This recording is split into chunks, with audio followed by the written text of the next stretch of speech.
இலங்கை தமிழரசுக் கட்சியின் ஸ்தாபகரான தந்தை செல்வா தொடர்பில் நியூஸ் ஃபர்ஸ்ட் கொண்டு வரும் தொகுப்பு அடுத்து. தந்தை செல்வா என அழைக்கப்படும் சாமுவேல் ஜேம்ஸ் செல்வநாயகம் இலங்கை தமிழர் அரசியல் வரலாற்றில் மறக்க முடியாத தலைவராவார். மார்ச் 31 1898 மலேசியாவில் பிறந்த செல்வநாயகம் ஈழத்து காந்தி என உலக தமிழர்களால் போற்றப்படுகின்றார். யாழ்ப்பாணத்தின் தெல்லிப்பளை யூனியன் கல்லூரி, பரியோவான் கல்லூரிகளின் பழைய மாணவரான இவர் இலங்கை சட்டக்கல்லூரியிலும் லண்டன் பல்கலைக்கழகத்திலும் சட்டத்துறையில் பட்டம் பெற்றார். அகில இலங்கை தமிழ் காங்கிரஸில் அங்கம் வகித்த SJV செல்வநாயகம் இலங்கையின் முதல் இனத்துவ அடையாள கட்சியான தமிழரசு கட்சியை ஸ்தாபித்தார். இலங்கையின் இனப்பிரச்சினைக்கு கூட்டாட்சியை வலியுறுத்திய SJV செல்வநாயகம் பல்வேறு சாத்வீக போராட்டங்களை தொடர்ந்து முன்னெடுத்தார். ஒப்பந்தங்களும் பேச்சுவார்த்தைகளும் தோல்வியடைந்து இனப்பிரச்சினை தீர்க்கப்படாத நிலையில் தனிநாட்டு தீர்வை அவர் முன்வைத்தார். இலங்கை தமிழ் மக்களின் உரிமைகளுக்காக குரல் கொடுத்த SJV செல்வநாயகம் இலங்கை அரசியல் வரலாற்றில் தமிழ் மக்கள் மனங்களில் தந்தை செல்வா எனும் நாமத்துடன் இன்றும் நிலைத்திருக்கின்றார்.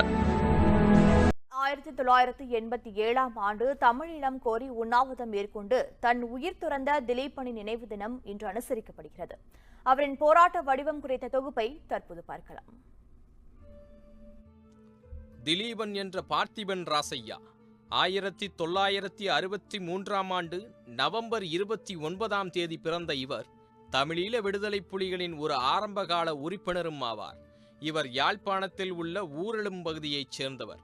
எமது போராட்டம் தமிழீழத்தை நோக்கியதே, நமக்கு ஏற்பட்டிருப்பது ஒரு இடைநிலையே தவிர முற்றுப்புள்ளி அல்ல என்று முழங்கிய திலீபன் படிப்படியாக இலங்கை தமிழ் மக்களின் அடிப்படை உரிமைகள் பறிக்கப்படுவதாக புழுங்கி தவித்தார். தனித்தமிழீழம் கோரி 1987 ஆண்டு செப்டம்பர் 15 தனது உண்ணாவிரதத்தை துவக்கிய இந்த ஒற்றை மனிதன் 5 அம்ச கோரிக்கைகளை முன்வைத்தார். மீள குடியமர்தல் என்ற பெயரில் வடக்கிலும் கிழக்கிலும் புதிதாக திட்டமிடும் குடியேற்றங்களை தடுத்து நிறுத்துவது, சிறை கூடங்களிலும் இராணுவ போலீஸ் தடுப்பு முகாம்களிலும் தடுத்து வைக்கப்பட்டுள்ள தமிழ் அரசியல் கைதிகளை விடுதலை செய்வது, அவசர கால சட்டம் முழுமையாக நீக்கப்படுவது, ஊர்காவல் படையினருக்கு வழங்கப்பட்ட ஆயுதங்களை திரும்பப் பெறுவது, தமிழர் பிரதேசங்களில் புதிதாக காவல் நிலையங்கள் அமைப்பதை நிறுத்துவது ஆகிய கோரிக்கைகள் இதில் அடங்கும். போராட்டத்தில் சிந்துவதற்கு தேவையான குருதியும் கொண்ட கொள்கையில் அசைக்க முடியா உறுதியும் கொண்டிருந்த இந்த 23 வயது இளைஞன் 12 நாட்கள் தொடர்ந்து உண்ணாவிரதம் மேற்கொண்டு இதே நாளில் உயிர் நீத்தார். Sri Lanka is home to several ethnic groups. The mostly Buddhist Sinhalese are the majority, and the mostly Hindu Tamils are the second largest group. Both groups have been on the island for over 2,000 years. This island was known as Ceylon when it suffered 3 centuries of colonialism under Portugal, the Netherlands, and then the British Empire took over in 1796. When the British arrived, they were like, how can I make everything worse? Oh, let's introduce inter-ethnic conflict. In the 19th and early 20th centuries, to spur hatred, the British chose Tamils for higher positions than the Sinhalese in the government. Then, in the Sri Lankan highlands, Sinhalese lands were seized by the British and enslaved Tamils from India were settled there as plantation workers. These are Indian Tamils, distinct from the Sri Lankan Tamils who have lived in Sri Lanka for much, much longer. Sri Lankan Tamils live in the north and east. Indian Tamils live in the central highlands, and the Sinhalese live essentially everywhere else. When the British got kicked out of Ceylon, now Sri Lanka, in 1948, the majority Sinhalese took control of the island. Sinhalese nationalism exploded, and soon anti-Tamil massacres swept the island in 1956, 1958 and 1977, which led to the formation of a guerrilla fighting group known as the Liberation Tigers of Tamil Eelam, better known as the Tamil Tigers.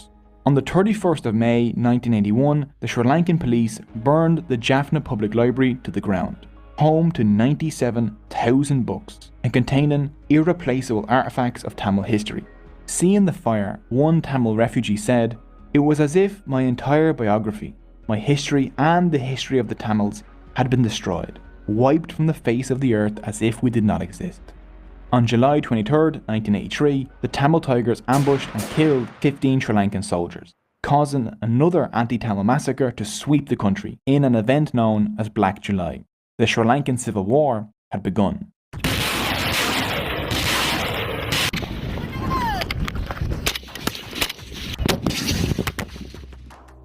The Tamil Tigers were fighting for an independent Tamil nation in the Tamil parts of the island. As the war dragged on over decades, the Tamils became infamous for inventing the explosive suicide vest and for carrying out a suicide bombing campaign across Sri Lanka. The Sri Lankan army retaliated with brutal attacks against the Tamil Tigers, which mostly resulted in the deaths and displacement of tens of thousands of innocent Tamil civilians. The Sri Lankan state is still undergoing investigations for committing a genocide against the Tamils. This bloody war dragged on for 26 years, until the 18th of May 2009, when the leader of the Tamil Tigers, V. Pirapakaran, was killed and the Tigers surrendered. The war took the lives of over 100,000 people, with 40,000 Tamil civilians being killed in the final few months of the war.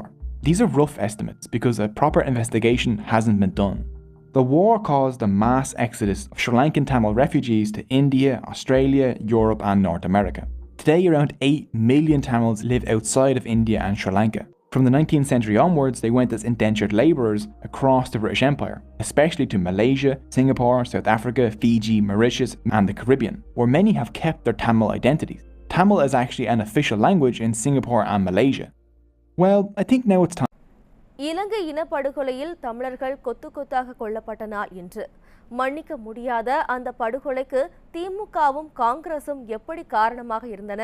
இன்று அவர்கள் மீண்டும் இணைந்து மறைக்க பார்க்கும் உண்மைகள் என்ன? பார்ப்போம்.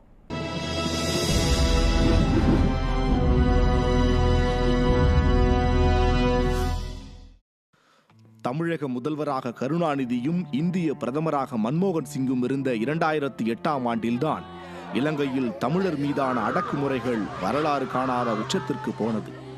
அதற்கு எதிராக ஒட்டுமொத்த தமிழகமும் கொந்தளித்தது. ஆனால் மத்தியில் அதிகாரத்தில் இருந்த ராஜீவ்காந்தி குடும்பத்தினரோ அதற்காக எல்லாம் கவலைப்படாமல் ராஜபக்சே அரசுக்கு தொடர்ந்து உதவிகளை செய்து கொண்டே இருந்தார்கள். அப்போது சென்னை மாங்கொல்லையில் நடந்த பொதுக்கூட்டத்தில் பேசிய திமுக தலைவர் கருணாநிதி, இலங்கை பிரச்சினைக்கு தீர்வு எட்டப்படாவிட்டால் திமுகவின் அனைத்து நாடாளுமன்ற உறுப்பினர்களும் ராஜினாமா செய்வார்கள் என்று சொன்னார். ஆனால் நாற்காலி சுகம் கண்ட திமுகவின் நாடாளுமன்ற உறுப்பினர்களில் ஒருவர் கூட ஒருபோதும் ராஜினாமா செய்யவில்லை. இலங்கை தமிழர்களுக்காக உண்ணாவிரதம் இருக்கிறேன் என்ற கருணாநிதி 2009 ஏப்ரல் 27ஆம் தேதியன்று ஒரு நாடகம் போட்டார். அரை நாளை கூட உண்ணாவிரதம் தாண்டாத நிலையில் இலங்கையில் போர் நிறுத்தப்பட்டு விட்டது என்று மத்திய அரசு கூறியுள்ளது. அதனால் உண்ணாவிரதத்தை முடிக்கிறேன் என்று பொதுவெளியில் பச்சையாக பொய் சொல்லி உண்ணாவிரதத்தை முடித்தும் கொண்டார். 2009ஆம் ஆண்டு மே 17ஆம் நாளில் இலங்கையின் முள்ளிவாய்க்காலில் நடந்த படுகொலையில் 1,00,000க்கும் மேற்பட்ட அப்பாவி தமிழர்கள் கொல்லப்பட்டனர். மானமுள்ள, இரக்கமுள்ள, மனசாட்சி உள்ள ஒவ்வொரு தமிழனும் மனமுடைந்து போன தருணம் அது.